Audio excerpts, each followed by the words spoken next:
کے ساتھ میں لیویز تھانے کے سامنے حق دو تحریک کیج کے چند اراکین اور ڈیزل فروشوں کی جانب سے لیویز اہلکاروں سے بدتمیزی اور سرکار میں مداخلت کے بعد پیدا ہونے والی احتجاجی صورتحال پر deputy commissioner Kech major retired Bashir Ahmed Bareach کی زیر صدارت ان کے آفس تربت میں مشاورتی اجلاس منعقد ہوا۔ اجلاس میں آل پارٹیز کیج، انجمن تاجران کیج، تربت سول سوسائٹی، کیج بار ایسوسی ایشن، کیج سول سوسائٹی اور علماء کرام کے سرکردہ نمائندوں نے شرکت کی۔ اجلاس میں ڈی سی نے بتایا کہ آل پارٹیز اور عوام کے مطالبے پر عارضی طور پر پیٹرول کو ضلع سے باہر لے جانے پر پابندی عائد کر دی گئی ہے تاکہ فی لیٹر 180 کے بجائے 130 تا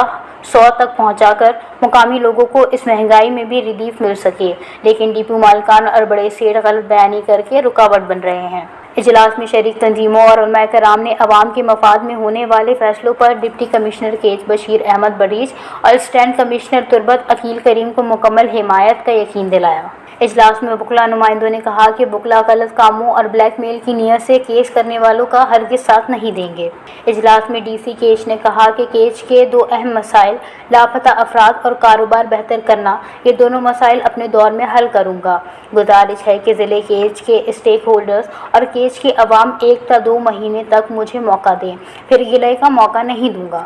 وش نیوز کیج۔